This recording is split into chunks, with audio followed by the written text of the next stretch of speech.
मेरा नीचे बोला ना उसकी जगह जरा जी। Question number 2 sir. Question number 2।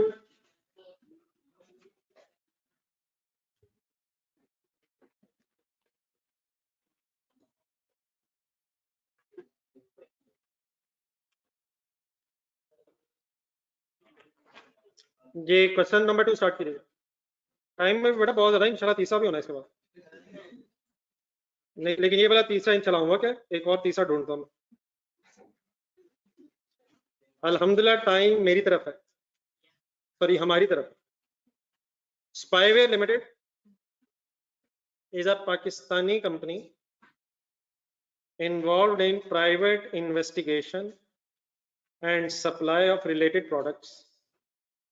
Spyware Limited imported a large batch of advanced monitoring devices from an American company for a total price of 1 lakh US dollars.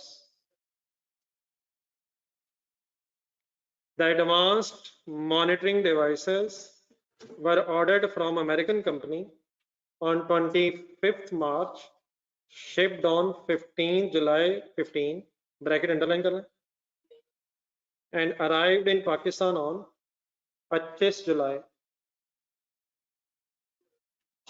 पढ़ लें पूरा, बाद में फिर डिसीजन ले लीजिएगा। The advanced monitoring devices are to be sold via one of its online outlets, sorry, retail outlets. Retail outlet क्या होती है? सिंपली दुकान है यार, रिटेल शॉप, जिन शॉप्स पे आप मोबाइल खरीदने जाते हैं। रिटेलर असल में वो होता है जो फाइनल कंज्यूमर को चीजें बेचता है। तो आप जिस भी शॉप पे जाते हैं, आप चीजें इसलिए खरीदते हैं ताकि उन्हें यूज कर लें। तो आप जो भी शॉप पे जाएंगे वो रिटेल शॉप है, ठीक है। तो क्या ये एडवांस मॉनिटरिंग डिवाइसेस गुड्स है? ये बेचने के लिए गुड्स हैं, गुड्स हैं, गुड्स हैं। On 31st December 15, 80% of the advanced monitoring devices was sold at a markup of, ये वाली मिस्टेक नहीं करनी आपने। Spyware Limited paid the American company on 2nd February. Year end is 31st December. Date same है, next page पे शायद, next page हो गया। और रिक्वायरमेंट में 2 सालों की आपने एंट्रीज करनी है, 15 एंड 16। आए बिस्मिल्लाह पढ़ो।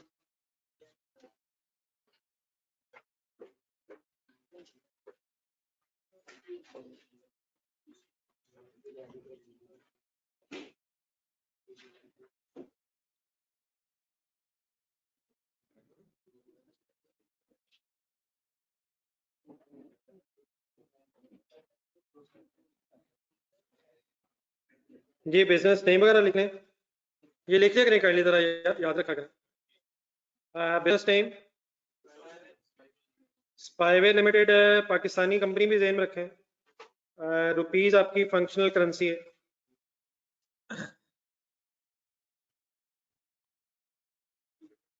Spyware Limited, journal entries for the year ended.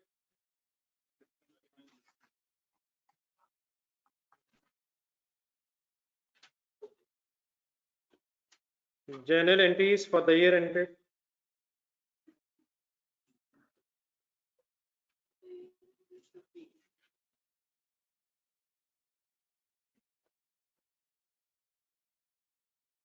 क्या ईयर एंड बनेगा? 31 दिसंबर 15। नहीं बेटा, एक एक साल कर लो। रुपीज लिख लिया करें जी। फर्स्ट डेट जरा बता दो। हाँ जी, बस इसी की यही सिग्निफिकेंस है कि अब हम गेम शुरू उस दिन करेंगे जिस दिन रिस्क एंड रिवॉर्ड्स ट्रांसफर हो रहा है। तो सीए बेसिस पे risk and rewards will be transferred when the goods arrived on the destination port, buyer के पास आते। जी पहली एंट्री जरा सोच के, मॉनिटरिंग डिवाइसेस की जगह वर्ड थोड़ा सा शायद बदलना चाहिए, परचेजेस शायद करना चाहिए। परचेजेस के नाम से बेहतर है। परचेजेस या इन्वेंट्री हो सकता है, वैसे इन्वेंट्री या परचेजेस। हाँ जी, ये अब डिपेंड करेगा पीरियोडिक और परपेचुअल, आ जाएगा थोड़ा जहन में बचपन। Periodic purchases, perpetual inventory, inventory purchases, दोनों लिखने स्लैश करके, पीरियोडिक इन्वेंट्री, परपेचुअल इन्वेंट्री। लेकिन ये प्रॉपर्टी प्लांट इक्विपमेंट के तौर पर डेबिट नहीं कर रहे हैं, उसकी क्या वजह? हाँ जी, सेल के लिए गुड्स है, कन्वर्जन करवा दें। 25 जुलाई $1,00,000 है, 7.2 रुपीज का $1 है। सॉरी 25 को 7.6 कर मल्टीप्लाइड बाय या divide by, divide by 1, multiply होगा 1 लाख डिवाइडेड बाय, अगर करना है तो 1 है, multiplied by 7.6। Online students please आ रहिएगा, पूरी डबल एंट्री बताएंगे। Payable credit 7,60,000, 7,60,000।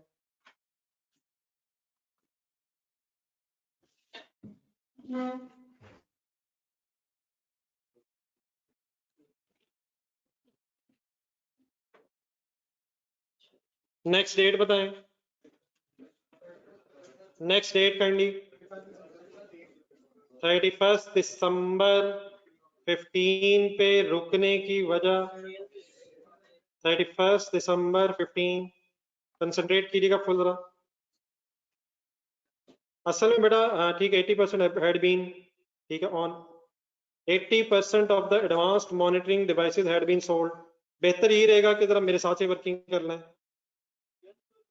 नहीं बेटा नहीं, क्या ये पाकिस्तान में बेची हैं या ये फिर एक्सपोर्ट कर दिए? अमेरिका में भेज दी हैं, अमेरिका से नहीं, अमेरिका से इंपोर्ट किए, एक्सपोर्ट भी हो सकती है, लेकिन रिटेल आउटलेट्स के थ्रू बेचना था। तो ये शायद अब फॉरेन करेंसी ऐसा ट्रांजैक्शन नहीं है, ये अब लोकल करेंसी ट्रांजैक्शन बन जाएगी। कैसे, जरा एक मिनट मेरे ख्याल पूरी बात कर लेते हैं जरा। सेल अगर हो तो पहले तो आप एंट्री ज़हन में लाएं, कैश या डेटा डेबिट, वैसे कैश सेल है या क्रेडिट सेल है, इंफॉर्मेशन नहीं है तो नॉर्मली वैसे क्या उनसी सेल होती है, क्रेडिट सेल बेहतर है, लेकिन वैसे डेफिनेटली डेटर या कैश लिखना। अमाउंट कैसे निकालो, अमाउंट अमाउंट अमाउंट 80% कर लें, जो कॉस्ट है उसका 80% कर लें। नहीं, कॉस्ट का 80% पहले कॉस्ट आएगी, फिर प्रॉफिट रख के बेचा है, एक छोटी वर्किंग सही तरह से कर लेंगे। 7,60,000 लिखें कैलकुलेटर, 7,60,000 को 80% से मल्टीप्लाई करें, ये क्या आया, ये क्या आया, ये कॉस्ट ऑफ सेल आएगी, कॉस्ट ऑफ सेल, जो चीजें बेची उनकी कॉस्ट आएगी। अब इसका हमें मार्कअप लगाना है, तो डिवाइड बाय मल्टीप्लाइड बाय में अगर कोई गलती हो रही है तो बता दीजिएगा, आइंदा होनी नहीं चाहिए। मार्कअप मार्जिन कॉस्ट 100 होगी यहाँ, कितना बनता था यहाँ 6/8 डिवाइडेड बाय 100 इंटू 120। सब कुछ छोड़ दें, पहले मेरे ये बता दें मेरी इस वर्किंग में कोई मसला, y डिवाइड बाय 100, मार्कअप में कॉस्ट 100 है और वंस अगेन कॉस्ट जिसके बराबर है उससे डिवाइड कर दें और जब फाइंड आउट करना है उससे मल्टीप्लाई करें। ये ऑनलाइन स्टूडेंट्स आप क्लियर है, डिवाइड बाय मल्टीप्लाइड बाय। ये आगे जाके चीजें फिर ये वाली भी आ जानी है, ये ना हो कि आगे जाके हम ये मार्कअप मार्जिन ही रिजॉल्व करते रह जाए। आंसर आ जाएगा 729,600। इसमें से क्या निकाला है, कॉस्ट में, कॉस्ट ऑफ सेल में से सेल निकाली। तो पहली एंट्री हो गई सेल प्राइस पे, ये एंट्री हमेशा होती है सेल प्राइस पे, सेल वाली एंट्री हमेशा सेल प्राइस पे लिखेंगे। खैर आगे ना एक मिनट जाइएगा, पहले यहां तक कोई कंफ्यूजन जी ऑनलाइन स्टूडेंट्स? साथ साथ रहा करें वरना अगले दिनों में जाकर पिछले क्वेश्चंस करते हैं जी, प्लीज ऑनलाइन स्टूडेंट्स।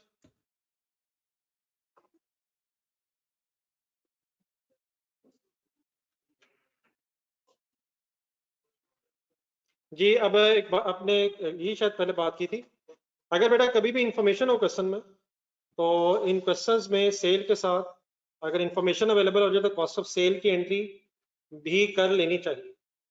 कंपल्सरी तो मैं ये नहीं कहूँगा, लेकिन शायद नॉर्मल अब यही रखें, हम जरा बड़े हो गए। परपेचुअल शायद इन्वेंट्री सिस्टम यूज होता है, ठीक है। तो किस दिन कौन सी भी एंट्री जेन में आ जाए तो अच्छा है। सेल के साथ cost of sale, what is the double entry of cost of sale? हाँ जी, cost of sale debit and inventory या स्टॉक, मेरे ख्याल वर्ड सुना होंगे आपने, वही करना।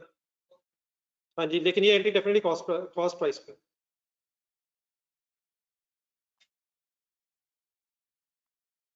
Which is in this case, बोले फिगर 608,000। क्या अभी भी कुछ गुड्स आपके स्टॉक में हैं?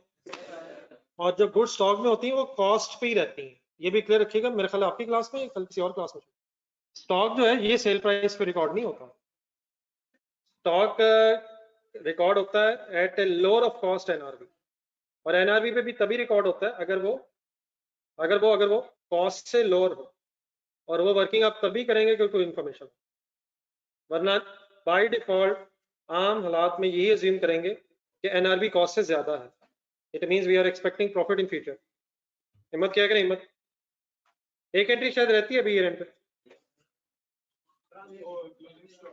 नहीं क्लोजिंग स्टॉक की बेटा एंट्री हो जाएगी खुद ही। ना ना ना ना ना, ये ना कीजिएगा। ठहरे ठहरे ठहरे ठहरे, भाई की बात ज्यादा इंपॉर्टेंट है। ये एंट्री 25 जुलाई वाली बेटा देखा, उस दिन आपने 7,60,000 पे स्टॉक रिकॉर्ड किया था, और नीचे आपने 6,08,000 से क्रेडिट किया है। जरा इन्वेंट्री का लेजर ज़हन में बनाएं, ये सीडी बैलेंस खुद ब खुद कैलकुलेट होगा। अब इस क्लोजिंग स्टॉक की कोई फर्दर एंट्री की जरूरत नहीं है। डेबिट साइड पे 760, क्रेडिट साइड पे 608, सीडी कैलकुलेटर। हाँ डेफिनेटली, लेकिन एक चीज रह गई है, सेम डेट लिखें और ऊपर वाली एंट्रीज ढूंढ के तो बताएं क्या रह गया। किस चीज की ट्रांसलेशन करें करें करें? 20,000 जो डॉलर्स हैं वो, सॉरी 1,00,000 डॉलर, 1,00,000 डॉलर अभी दिए नहीं है, तो ईयर एंड पे जरा उन्हें ट्रांसलेट करें।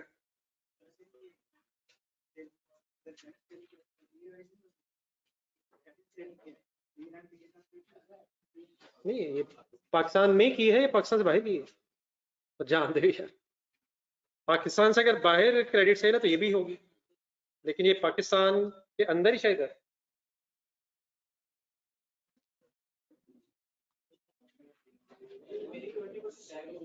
जो रिमेनिंग 20% रह गया है बेटा, वो खुद ब खुद रिकॉर्ड हो जाएगा यार। अभी तो मैंने बताया 7,60,000 से आपने इन्वेंट्री डेबिट की है, 6,08,000 से आपने इन्वेंट्री क्रेडिट की है। आप जब लेजर बनाएंगे तो खुद ब खुद ही 20% क्लोजिंग बैलेंस आ जाएगा। सीडी बैलेंसेस लेजर में कैलकुलेट होंगे, ठीक है। परचेज रिकॉर्ड हो गई, कॉस्ट ऑफ सेल रिकॉर्ड हो गई, क्लोजिंग बैलेंस आ गया। कोई और कंफ्यूजन अगर इसका किया तो काइंडली दूर कर दीजिएगा।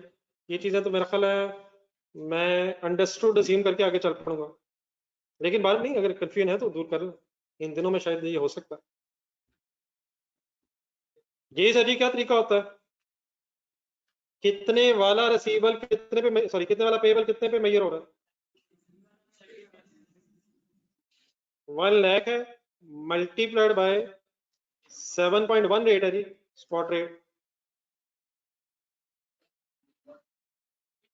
7.10 है, माइनस इज इक्वल टू बन जाएगा 7, 10 और 7,60,000 है।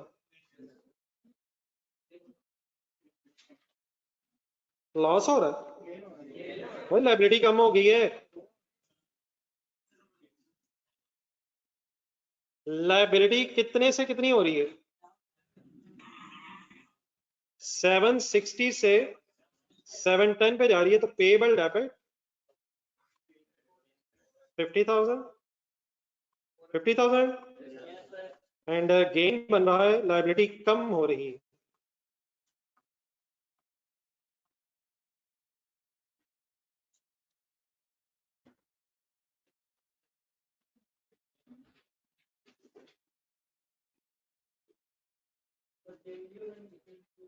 जी ईयर एंड पे ट्रांसलेशन हो गई है, ट्रांजैक्शन डेट हमारे पीरियड में है, सेटलमेंट डेट 2 फरवरी और नेक्स्ट ईयर में, तो इन 2 डेट्स के दौरान अगर पेएबल रिसीवेबल हो फॉरेन करेंसी में, तो बैलेंस शीट डेट पे से ट्रांसलेट करना जी। नेक्स्ट ईयर की एंट्रीज भी रिक्वायर्ड है, वाइंड अप करें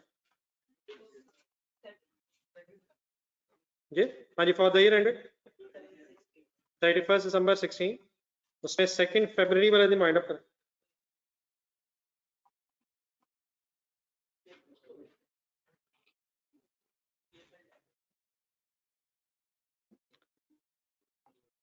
नहीं सही साइड मेरा ख्याल है, काइंडली कोशिश करें, बाकी आप देख लें जिसका कंफर्टेबल है।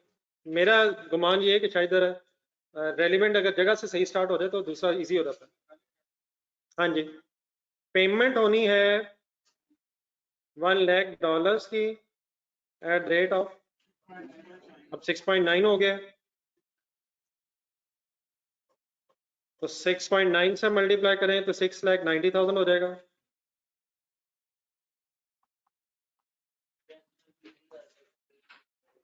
अब लाइबिलिटी है कितनी की, 710 पे आ गई है, 710 तक आ चुकी थी रीमेजर होके, तो 7,10,000 रुपए की लाइबिलिटी 690,000 पे सेटल होने का मतलब 20,000 का वंस अगेन गेन आ रहा।